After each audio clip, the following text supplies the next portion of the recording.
মহান আল্লাহর সৃষ্টি নিয়ে চিন্তা ভাবনা করা, সৃষ্টিতত্ত্ব বিশ্লেষণ করা নিঃসন্দেহে একটি বড় ইবাদত। পবিত্র কোরআনুল কারিমে মানুষকে তার নিজের সৃষ্টি ও দিগন্ত জুড়ে বিস্তৃত সৃষ্টি জগতের প্রতি অনুসন্ধিৎসু দৃষ্টি নিয়ে চিন্তা ভাবনা করার নির্দেশ দেওয়া হয়েছে।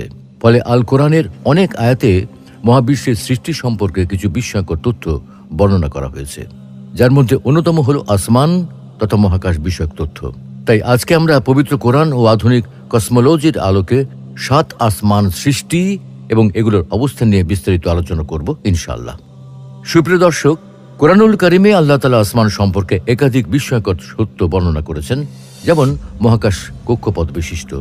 সূরা যারিয়াতের 7 নম্বর আয়াতে বলা হয়েছে, আসমান হল জাতুল হুবুক, বহু রাস্তা বা পথ বিশিষ্ট, বহু কক্ষপথে বিন্যস্ত, মহাকাশ নক্ষত্র বেষ্টিত এবং গ্যালাক্সি সমৃদ্ধ।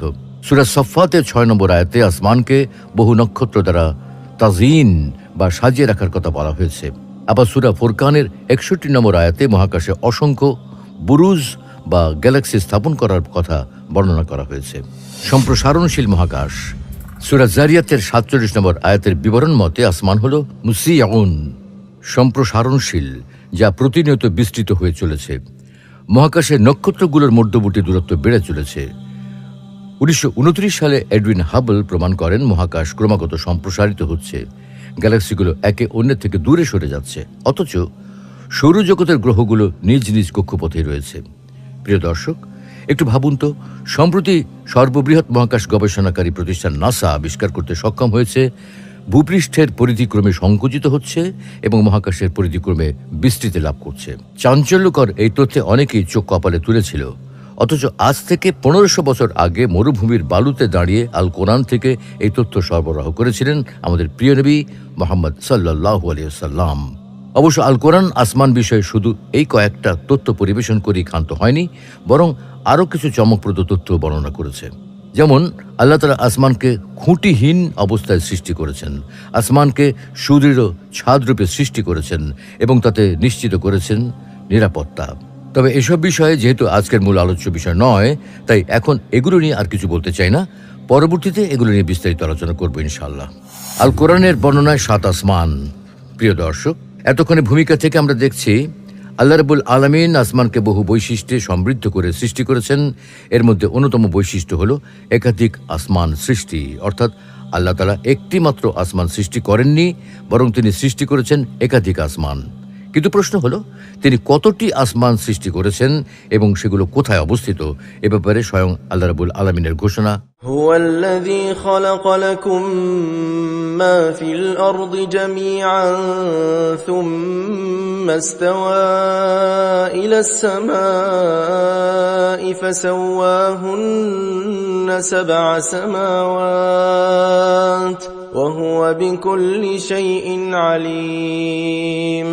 তিনি সেই মহান সত্তা যিনি তোমাদের জন্য জমিনে যা কিছু রয়েছে তা সৃষ্টি করেছেন। তারপর তিনি পুনরায় আসমানের প্রতি মনোযোগ দেন, ফলে সেটাকে 7 আসমানে বিন্যস্ত করেন। বস্তুত তিনি সকল বিষয়ে অবহিত। প্রিয় দর্শক, আলোচ্য আয়াতে সংখ্যাবাচক 7 শব্দটি ব্যবহার করা হয়েছে, অর্থাৎ অত্যন্ত সুস্পষ্টভাবে বলা হচ্ছে আসমানের সংখ্যা হল 7টি। একটি অন্যটির উপরে অবস্থিত, একটার সাথে অন্যটা লেগে নেই, বরং প্রত্যেকটি আসমান পৃথক পৃথক অবস্থায় আছে। সূরা ফুসসিলাতের 11 নম্বর আয়াতে আল্লাহ তাআলা প্রথমে আসমান ও জমিন সৃষ্টির প্রাথমিক পর্যায় সম্পর্কে আলোচনা করেন। এরপর 12 নম্বর আয়াতে আসমান সৃষ্টির দ্বিতীয় পর্যায় সম্পর্কে বলছেন, ফাকাদাহুন্না সাবআ সামাওয়াতিন ফি ইয়াওমাইনি ওয়া আওহা ফি কুল্লি সামাইন আমরাহা। অতঃপর তিনি আসমানকে দুদিনে 7 আসমানে রূপান্তরিত করেন এবং প্রত্যেক আসমানে আদেশ প্রেরণ করেন। এই আয়াতেও আল্লাহ তাআলা সুস্পষ্টভাবে 7 আসমান সৃষ্টির কথা বলেছেন এবং প্রত্যেক আসমানে নির্দিষ্ট মখলুক সৃষ্টি করার কথা বলেছেন, যারা সকাল সন্ধ্যা আল্লাহর পবিত্রতা ও মাহাত্ম্য বর্ণনায় নিমগ্ন। এরপর আল্লাহ তাআলা সূরা নূহেও 7টি আসমান সৃষ্টির কথা বলেছেন। ইরশাদ হচ্ছে, ألم تروا كيف خلق الله سبع سماوات طباقا। তোমরা কি লক্ষ্য করো না আল্লাহ কিভাবে স্তরে স্তরে 7 আসমান সৃষ্টি করেছেন? প্রিয় দর্শক, কোরআনুল কারিমের এই আয়াতগুলোতে যেভাবে স্পষ্ট করে 7 সংখ্যাটি ব্যবহার করা হয়েছে, তাতে আর কোনো সন্দেহের অবকাশ থাকে না। বরং সুস্পষ্টভাবে প্রমাণিত হয় আল্লাহ তাআলা 7টি আসমান সৃষ্টি করেছেন, 6টিও নয় আবার 8টিও নয়, বরাবর 7টি। ইবাদতের উপযুক্ত হিসেবে তার সত্তার এককত্ব, সৃষ্টির উপর তার একক নিয়ন্ত্রণ ও কর্তৃত্ব, সৃষ্টিকর্মে বৈচিত্র্য ও বহুমুখী প্রতিভার স্বাক্ষর, নিপুণতা, সক্ষমতা এবং এইসব দেখে তার মহত্ব ও বড়ত্ব অনুধাবন করার জন্য তিনি 7 আসমান সৃষ্টি করেছেন। এখন প্রশ্ন হলো, চোখ মেললেই মাথার উপর আমরা যে নীল আকাশ দেখি তা কি সত্যি আকাশ, নাকি দিগন্তে ছড়িয়ে থাকা অসংখ্য বায়ুকণা? বায়ুমণ্ডলের ক্ষুদ্র অণুগুলোই কি দৃষ্টির সীমার প্রান্তে নীল হয়ে দেখা দেয়? আবার রংধনুর মেলায় একই সঙ্গে 7 রঙেরও সেজে ওঠে। আকাশের এই বহুরূপী সজ্জার বর্ণনায় কি মেঘমালা, নাকি সূর্যালোকের নীল বিচ্ছুরণ? আর যদি তাই হয় তবে আকাশ কি? আবার আল কোরআনে একটি নয়, স্পষ্টতই 7 আসমানের বর্ণনা পাওয়া যায়। সে আবার কি? কি তাদের নাম ও গঠন, কোথায় কিভাবে আছে এইসব আসমান? বর্তমানের আধুনিক বিজ্ঞান তার কতটুকু প্রমাণ পেয়েছে, কিংবা আদৌ পেয়েছে কিনা, এসব ব্যাপার নিয়ে এই পর্যায়ে জানার চেষ্টা করব। সুতরাং ভিডিওটি ধৈর্য সহকারে শেষ পর্যন্ত দেখতে থাকুন। 7 আসমানের নাম পরিচয়। প্রিয় দর্শক, বাংলায় আকাশ বা ফার্সিতে আসমান বলতে যে দুটি শব্দ প্রচলিত, আরবিতে তাকে বলা হয় সামাউন, যার বহু বচন হল সামাওয়াত। তাই আল কোরআনের 7 আসমানকে বলা হয়েছে সাবআ সামাওয়াত, মানে 7 আসমান। তবে কোরআনে 7 সংখ্যক আসমানের কথা বলা হলেও এসব আসমানের কোনো নাম উল্লেখ করা হয়নি, এগুলোর বিস্তারিত কোনো বিবরণও দেওয়া হয়নি। তাছাড়া কোনো সহিহ হাদিসেও এসব ব্যাপারে কিছু জানা যায় না। তবে তাসফিরের কিতাবগুলোতে অথবা বিভিন্ন মনীষীদের লেখায় এ ব্যাপারে কিছু বর্ণনা পাওয়া যায়। যেমন আবু শাইখ রচিত কিতাবুল উজমা, এতে রয়েছে আল্লাহ তাআলা 7 আসমান সৃষ্টি করেছেন এবং প্রতিটির নামকরণও করেছেন। প্রতিটি আসমানের জন্য নির্দিষ্ট ফেরেশতা সৃষ্টি করেছেন এবং তাদের প্রতি আদেশও জারি করেছেন, ফলে তারা আল্লাহর আদেশ পালনে নিয়োজিত আছে। এই কিতাবের বর্ণনা অনুসারে প্রথম আসমানের নাম হল রকিয়াহ, এটা সবুজ পান্নার মতো। দ্বিতীয় আসমান আর কালুন, এটা সাদা রূপার মতো, এতে একদল ফেরেশতা দাঁড়িয়ে থেকে আল্লাহর ইবাদত করেন। তৃতীয় আসমান কাইদুম, এটা লাল রুবির মতো, এতে ফেরেশতারা রুকু অবস্থায় আল্লাহর ইবাদত করেন। চতুর্থ আসমান মাউন, এটা স্বচ্ছ মুক্তার মতো, এতে ফেরেশতারা সেজদারত অবস্থায় আল্লাহর ইবাদত করেন।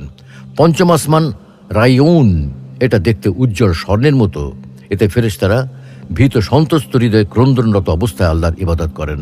ষষ্ঠ আসমান দফাতুন, এটা হলুদ রুবির মতো, এতে ফেরেশতারা উচ্চ স্বরে আল্লাহর প্রশংসা করার মাধ্যমে ইবাদত করেন। আর সপ্তম আসমান হল উলিয়া, এই আসমানের সর্বত্র নূরে ভরপুর, অতি উজ্জ্বল জ্যোতিতে সয়লাভ হয়ে আছে।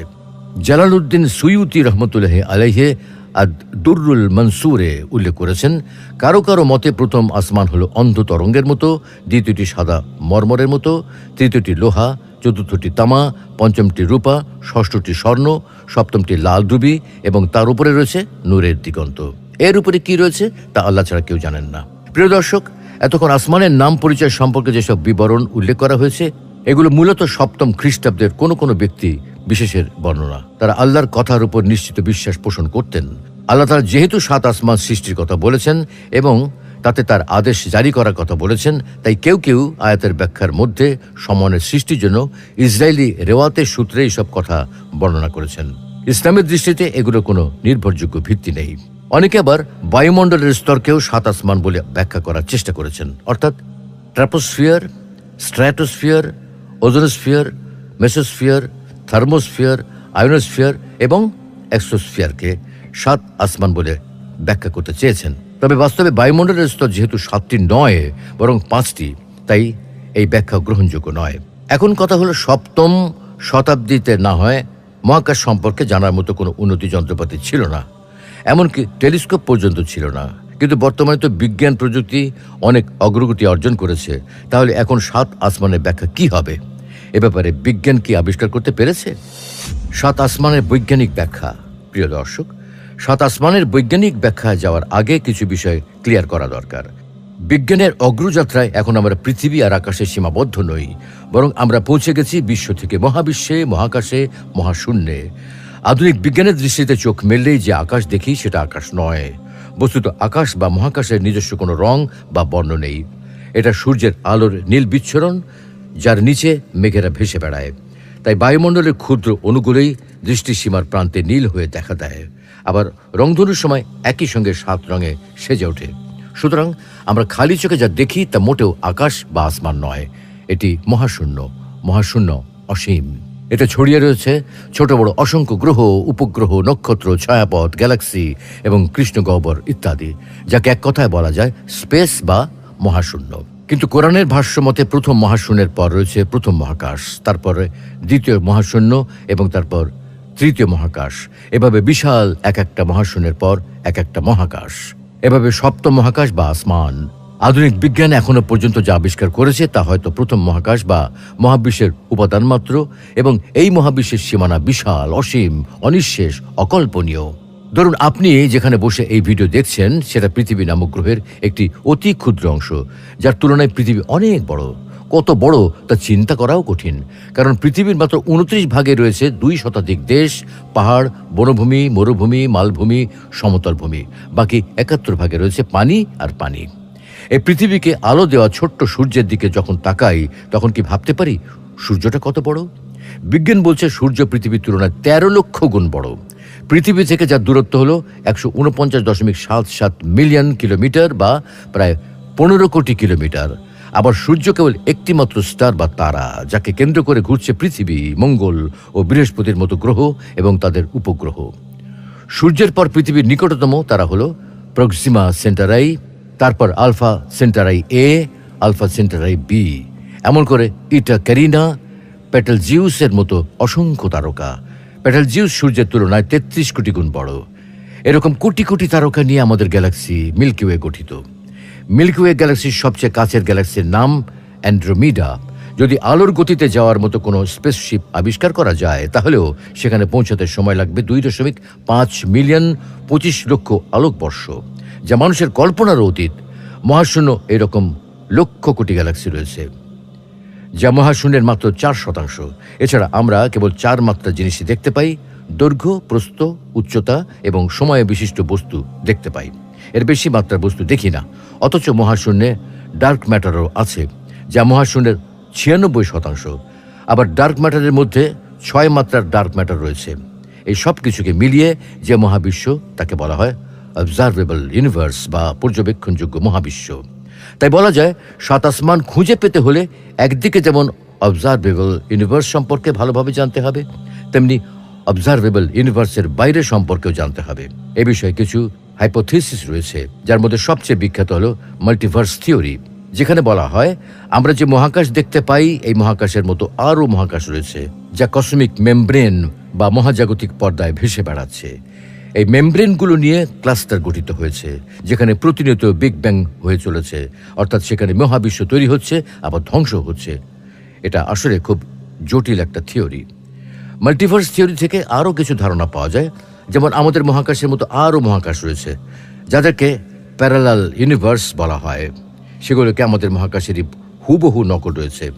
সৌরজগৎ, পৃথিবী এবং আমার আপনার মতো হুবহু নকল মানুষ। এই থিওরিগুলো এক এক বিজ্ঞানীর কাছে এক এক রকম। সবাই নিজ নিজ থিওরি প্রমাণ করার চেষ্টা করছেন। আমরা জানি না এগুলো কখনো কেউ প্রমাণ করতে পারবেন কিনা, তবে এটা একটা ইঙ্গিত। বিজ্ঞানীরা অনুমান করেন এই মহাকাশের বাইরেও কিছু আছে।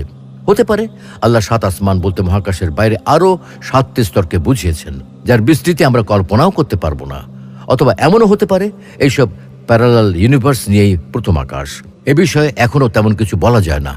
তাছাড়া মহাকাশের বাইরের জগৎ আবিষ্কার করা প্রায় অসম্ভব বললেই চলে, কারণ মহাজাগতিক সম্প্রসারণের ফলে সবকিছু এত দ্রুত সরে সরে যাচ্ছে যে এর শেষ কোনো টেলিস্কোপ দিয়েই দেখা যায় না। কিছু কিছু ছায়াপথ টেলিস্কোপে ধরা দেওয়ার আগেই পর্যবেক্ষণ সীমার বাইরে চলে যায়, কেননা পর্যবেক্ষণযোগ্য মহাকাশ কেবল 300 থেকে 400 কোটি আলোকবর্ষ পর্যন্ত বিস্তৃত। এরপর কি আছে বর্তমান বিজ্ঞান অনুযায়ী তা পর্যবেক্ষণ করা সম্ভব নয়। সুপ্রিয় দর্শক, আমরা আলোচনার শেষ পর্যায়ে চলে এসেছি, তাই শেষ করার আগে আবারও বলতে চাই, আল্লাহ সুবহানাহু ওয়া তাআলা বলেছেন, الذي خلق 7 سماوات طباقا ما ترى في خلق الرحمن من تفاوت فارجع البصر هل ترى من فطور। তিনি 7 আসমান স্তরে স্তরে সৃষ্টি করেছেন। তুমি রহমানের সৃষ্টিতে কোনো বৈসাদৃশ্য দেখতে পাবে না। আবারও দৃষ্টি ফেরাও, কোনো ত্রুটি দেখতে পাচ্ছ কি? সত্যি রহমানের সৃষ্টিতে কোনো ত্রুটি নেই। তিনি ঠিকই 7টি আসমান সৃষ্টি করেছেন। আসমানগুলো একটি অন্যটি থেকে পৃথক অবস্থায় আছে। হাদিসের বর্ণনা মতে এক আসমান থেকে অপর আসমান 500 বছরের দূরত্বে অবস্থান করছে, কিন্তু এই 500 বছর কিভাবে বা কোন মাধ্যমে পাড়ি দেওয়া হবে সেটা উল্লেখ করা হয়নি। সেটা কি সাধারণ মোটরযানের গতি, পার্কার সোলার প্রবের মতো সবচেয়ে বেশি দ্রুতগতি সম্পন্ন স্পেসশিপের গতি, নাকি আলোর গতি, সে ব্যাপারে বিস্তারিত কোনো বর্ণনা নেই। আসলে এই তথ্যের চেয়ে অতিরিক্ত কোনো তথ্য গ্রহণ করার ধারণ ক্ষমতা মনে হয় আমাদের নেই। যদি থাকতো তাহলে আল্লাহ সুবহানাহু ওয়া তাআলা বিস্তারিত বর্ণনা করতেন। তিনি বলছেন, আমি মানুষকে জ্ঞানের খুব অল্পই দান করেছি। যদি কখনো আল্লাহ রাব্বুল আলামিন রহম করেন তাহলে ভবিষ্যতে হয়তো এমন কোনো প্রযুক্তি আবিষ্কার হতে পারে যার ফলে ডার্ক ম্যাটার, 6 মাত্র কিংবা মাল্টিভার্সের মতো বিষয় নিশ্চিত হওয়ার মাধ্যমে কোরআনে বর্ণিত 7 আসমান আবিষ্কার হতে পারে। সে পর্যন্ত আল্লাহ আমাদের যতটুকু জানিয়েছেন, মানুষের জ্ঞানের পরিধি যতটুকু নির্ধারণ করেছেন, ততটুকুই যদি সঠিকভাবে উপলব্ধি করতে পারি, এর মধ্যে যদি ঈমান বজায় রাখতে পারি, ঈমানকে মজবুত করতে পারি, তাহলে এর মধ্যেই রয়েছে চূড়ান্ত কল্যাণ। আল্লাহ রাব্বুল আলামিন আমাদেরকে তার নিদর্শনগুলো উপলব্ধি করার তৌফিক দান করুন। এগুলো পর্যবেক্ষণের মাধ্যমে ঈমান মজবুত করার তৌফিক দান করুন। আমিন।